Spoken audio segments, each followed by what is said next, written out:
Hello, my name's Andy Shaw. I want to talk to you about this book, How to Play Bebop by David Baker.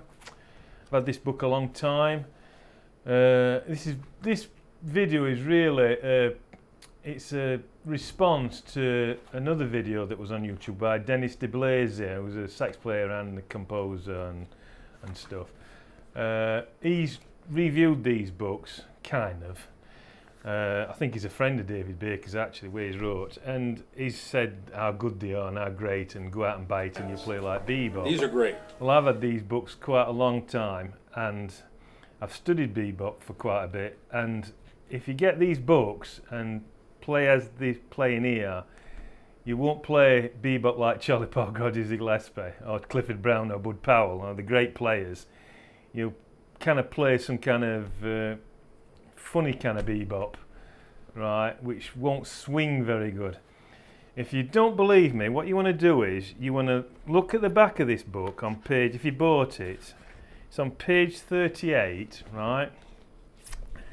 There's a bebop solo, right, written by David Baker, and what you want to do is play that solo, right? I've actually got a computerized playing of it so I can do it, but it just doesn't swing at all.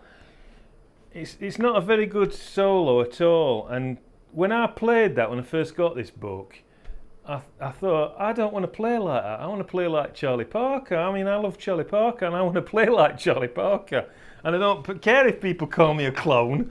You know, Charlie Parker's my man, and that doesn't sound nothing like Charlie Parker or Dizzy or Bud Powell.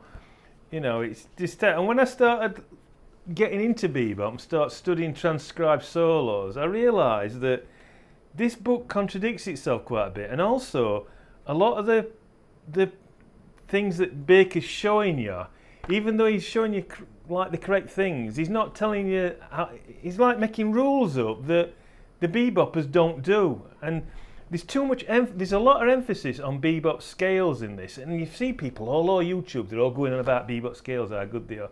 But if you actually look into Charlie Parker's music, bebop scales are there. I mean, these added notes, they didn't call them bebop scales, they were just scales, diatonic scales with chromatic notes added. Remember, if you get a scale and you get two letter names that have the same name, that is chromatic music. So you get like G and G sharp, you're playing chromatically, aren't you?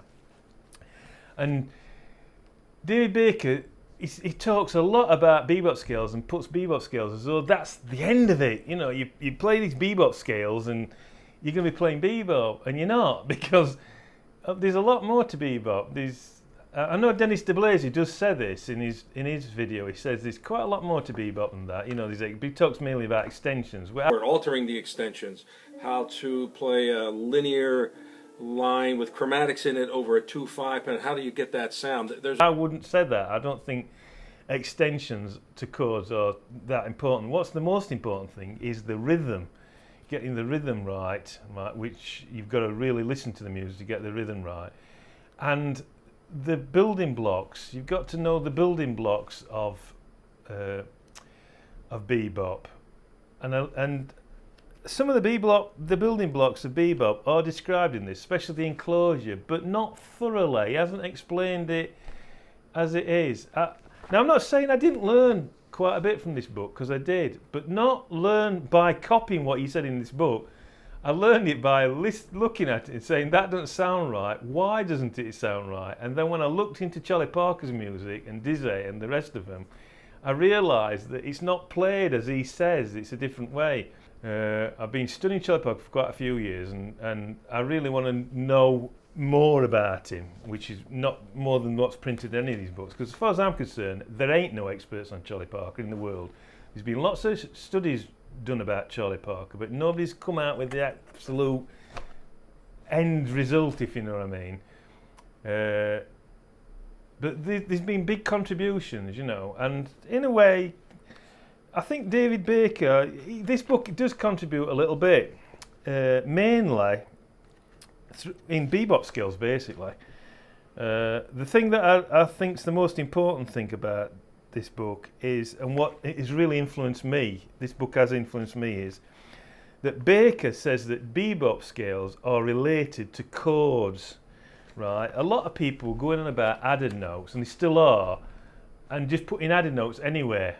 And Baker says that's not how it is basically in this book. He said that there's certain added notes and they're related to chords, dominant chord, major chord, and scales that are and the same scales you can relate to minor chords. Now I don't actually agree with that, because my study of Charlie Parker's shown that Parker, when he does play bebop scales, that is added notes on chords, there's another note added, which is, and these notes are related to the functions of chords, that is tonic, dominant and subdominant. Whereas Baker's only talking about the tonic function, the dominant function and the tonic function in his book. I know a lot of you don't understand what I'm talking about here, but what I'm going to do with this book, is actually show you exactly the problems that I had and why I started looking into it more. So it'll be more a critical review, this video, and you won't see me anymore because I'm going to actually set the camera up so we're looking at the book, and then I'll be explaining it, and I'll probably use screen capture on the computer as well of things, I don't know. So we'll go on to the next bit anyway. Okay, if you look at the book, we'll just go through. First issue I have is this scale here.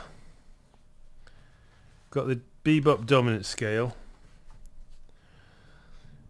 and I'm sure you've all seen this book or seen people on YouTube. If you're watching this video, you obviously know about these scales, so I don't want to go over it again and again. But basically, that scale, right, doesn't work on that G minor chord. Remember, this is basically C7, so it's in the key of F. So G minor is chord 2 in the key of F, right? And that scale don't work because you're playing that E on B. Can you see?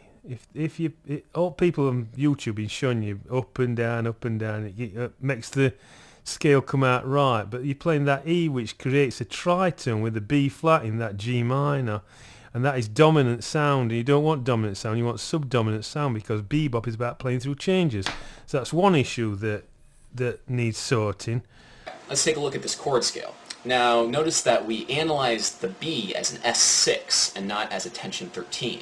Why is that? It should be a tension 13 because it's a whole step above a chord tone. Now, going back to our original definition of tensions and scale degrees, we remember that scale degrees are notes which obscure the chord function, and tensions are ones that don't obscure the chord function. They just add color. So if we take a look at a functional context, in other words, a 2-5-1 chord progression, and then we look at the distance between B and F, in other words, the S6 and the minor third of the D minor 7 F, we get a tritone. Now, this tritone is the characteristic sound of a 5-7 that governs the tension release pattern of 5 going to 1. So what all this means is that if we include the B on a 2 minor 7, it's not necessarily going to sound like a 2. It's going to kind of sound like a 5. So if I play a regular 2-5-1 without the B, you can hear it very clearly that that's a 2-5-1. But if I include the B on the D minor 7, it's a little more obscure. It kind of sounds like, oh, is that 5 over the 5th, or is it a 2? One thing I looked at was this here. You see this where he's talking about triplets? Let me show you, just here. You see that triplet? It's a C7 chord, which is B flat is the 7th, and yet we're playing a B there against that, which is half a tone up, so it's a dissonance, isn't it? But then he's going up to C, so he's saying the middle tone should be the chord tone should be the middle tone, the triplet. So you're playing B to C, but the thing I don't like about that is that you're playing that B straight on the B. I know you're going straight to C and back down again, and it probably does work because David Baker's put it in a book, but I simply don't like it. I think it just encourages bad thinking. And I'd look at some bebop players, and they don't play like that. They might play that. They might play some dissonance note initially, but they don't play it straight on beat 1. They'll shift it to beat 2. Things like that sound better on beat 2. And if you look in Clifford, if you've got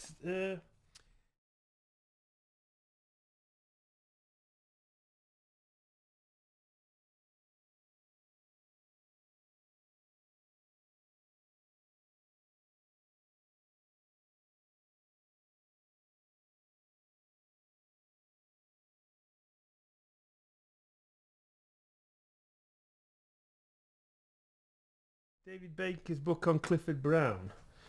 I've got it there somewhere. Just a minute.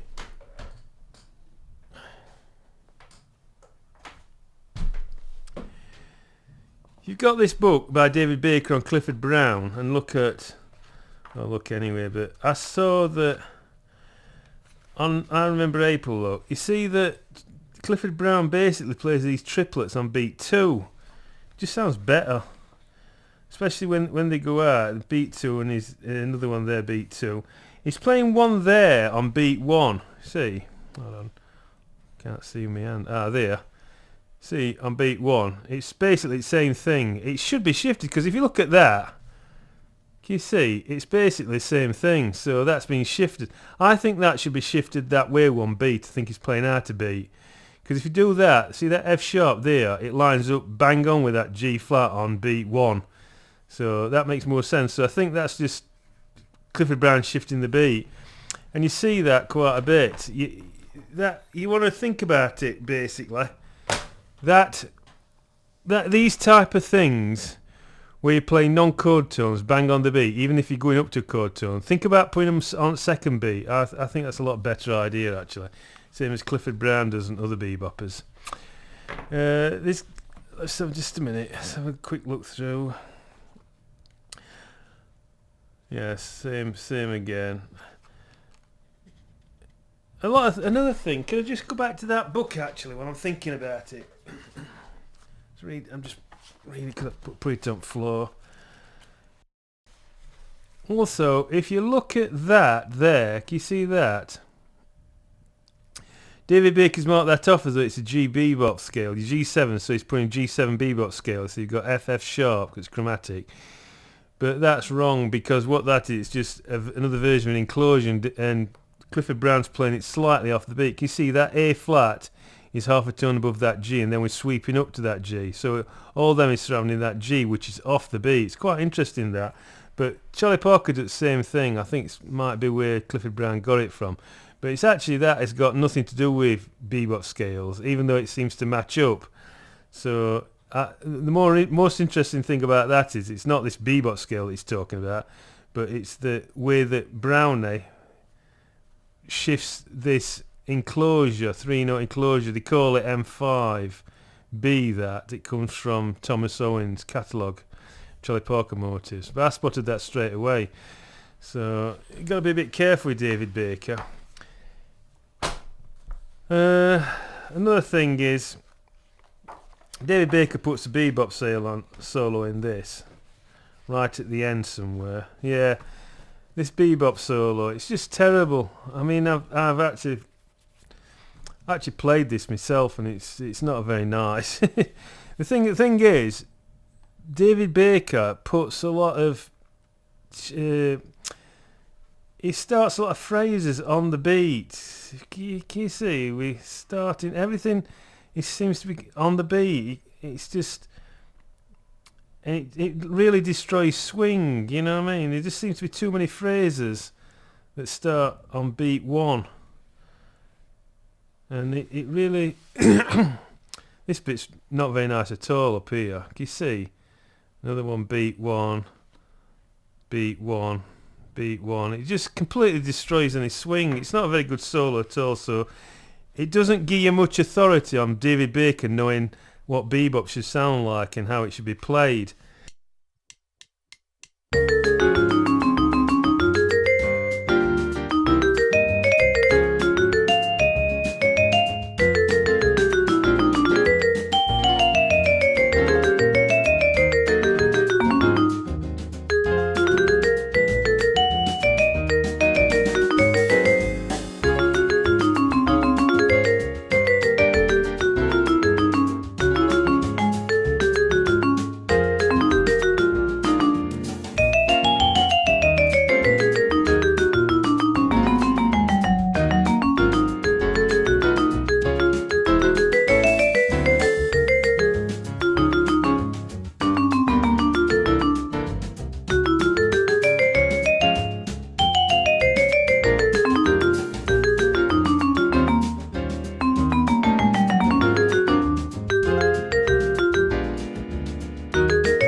there's another couple of things I want to show you. This bebop solo. Just hold on a sec. I'll just get something else to show you. In Bebop's How to Play Bebop Volume 3 on page 30, David Baker basically tells you that you shouldn't play quotes on the first beat of a bar, or start a tune with a quote. Let me just see if I can find. He says the quote is most effective when used in unusual, unexpected places and situations. Avoid the use of a quote at the beginning of a section, particularly to open a solo. And then Baker himself does exactly that. This bebop solo in Volume 1, this opening phrase is actually a quote from... Let me just show you. This bebop solo that David Baker shows you in Volume 1, where he's saying you shouldn't come out with quotes, is actually one big long quote of this tune, which is in Bebop 3, Scale 3, look, Grooving for Days. Can you see? Let me see if I can put them side by side. Can you see? It's virtually the same thing. Can you see? Tunes are exactly. Can you see? It's virtually exactly the same. You don't really get any difference till you get to about here. So it's like 7 bars. So he's saying to us, don't quote at the beginning of a tune. And he's doing it himself. He's quoting in this tune, Bebop Soul, he's quoting this tune for the first 6 bars. So he contradicts himself, and I can't stand things like that. There's lots of things like that in this book. So what I want to say is I don't want to go on and on and on, because I've got other things I want to do in my life, and I don't want to be yabbing away to everybody, especially when I'm going to get a load of criticism back because I've actually been criticising David Baker.